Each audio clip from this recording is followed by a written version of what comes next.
बात उन दिनों की है जब लोग अपने बच्चों को विद्या प्राप्त करने के लिए गुरुओं के आश्रम में भेजा करते थे।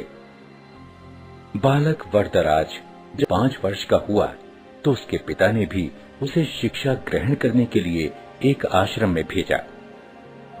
आश्रम में गुरुजी ने अन्य बालकों के समान ही वरदराज को भी पढ़ाना प्रारंभ किया। वरदराज आश्रम में रह तो रहा था, लेकिन उसका मन पढ़ाई में नहीं लगता था। गुरुजी ने उसे तरह तरह से पढ़ाना और समझाना चाहा, लेकिन उसे कुछ भी समझ न आता था। गुरुजी जो कुछ पढ़ाते उसे वह याद ही नहीं रख पाता था। उसकी ऐसी स्थिति देखकर आश्रमवासी बच्चे उसे मंद बुद्धि कहकर चिढ़ाने लगे। इसी प्रकार 5 वर्ष बीत गए। धीरे धीरे उसके सहपाठी उससे आगे बढ़ते गए, पर वरदराज वहीं का वहीं, वह कुछ भी विशेष न सीख सका था। उसके साथ जो पढ़ने आए थे वे तो आगे बढ़ ही गए, जो बाद में आए वे भी उसे पीछे छोड़ आगे निकल गए। एक दिन गुरुजी भी हार मान गए। निराश होकर उन्होंने वरदराज से कहा, बेटा वरदराज, मैं समझता हूं कि पढ़ना लिखना तुम्हारे वश की बात नहीं है।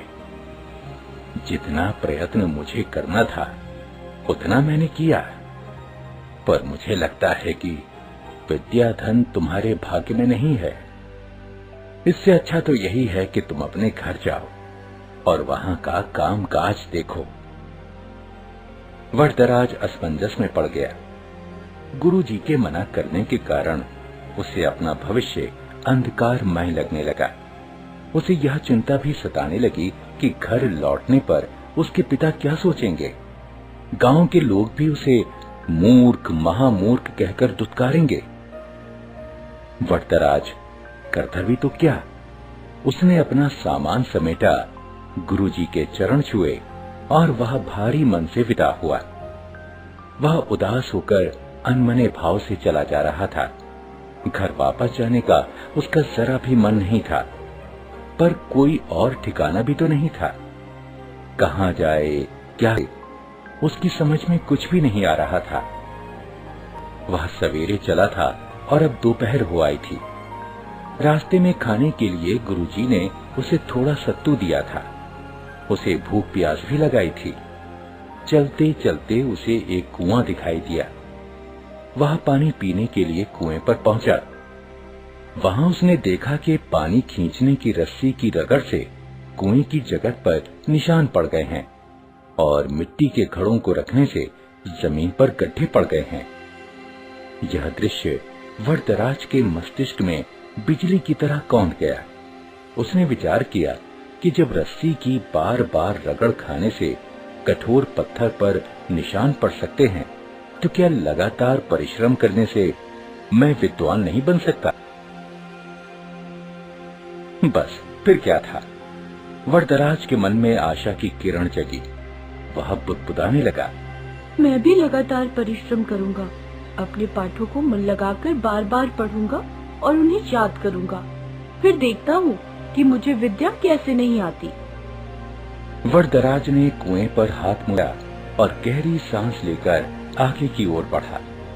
अब वह सभी प्रकार की चिंताओं से मुक्त था। इतना कि उसे भूख प्यास की भी चिंता नहीं रही थी। वह तेज कदमों से चल रहा था। अब वह दूसरी ही तरह का वरदराज था। वह घर की ओर नहीं बल्कि आश्रम की ओर लौट चला था। सूर्यास्त होने को था। गुरुजी आश्रम की वाड़ा में टहल रहे थे। तभी उन्होंने वरदराज को आते हुए देखा। उन्हें लगा कि शायद आश्रम में कुछ छूट गया हो, जिसे लेने वह लौटा है। वरदराज ने गुरुजी के पास पहुंचकर उनके चरण स्पर्श किए। गुरुजी ने प्यार से पूछा, क्या बात है बेटा, क्या तुम्हारा कुछ सामान छूट गया जिसे लेने तुम्हें लौटना पड़ा? वरदराज नम्रता पूर्वक बोला, हाँ गुरुजी, मेरी विद्या यही छूट गई है, जिसे इस बार मैं अवश्य लेकर जाऊंगा। अब मेरी आंखें खुल गई हैं। मैंने निश्चय किया है कि मैं पूरी लगन और परिश्रम से पढ़ूंगा। अब कभी आपको निराश होने का अवसर नहीं दूंगा। गुरुजी का दिल पसीज गया। उन्होंने वरदराज को गौर से देखा। उसकी आंखों में चमक थी। गुरुजी ने इतना भर ही कहा, तुम जो कुछ कह रहे हो, यदि उसे कर दिखाओगे तो मुझे बड़ी प्रसन्नता होगी। वरदराज ने पढ़ाई प्रारंभ की। अब तो उसकी भूख और नींद पता नहीं कहां गुम हो गई थी। वह देर रात तक पढ़ता और प्रातः सबसे पहले उठ जाता। वह अपना एक क्षण भी व्यर्थ न गवाता। उसने दिन रात एक कर दिए। इसका प्रभाव यह हुआ कि जो पाठ याद करना उसे पहाड़ पर चढ़ने के समान कठिन लगता था, अब वही सरल लगने लगा था। गुरुजी और अन्य बालक वरदराज में आए इस परिवर्तन को देख आश्चर्यचकित रह गए। अब वरदराज की गिनती प्रतिभावान बच्चों में होने लगी। यह उसकी लगन और कठोर परिश्रम का ही चमत्कार था। जानते हो, यही वरदराज आगे चलकर संस्कृत के महान विद्वान बने। संस्कृत के सबसे बड़े विद्वान पाणिनि के बाद वरदराज का ही नाम आता है।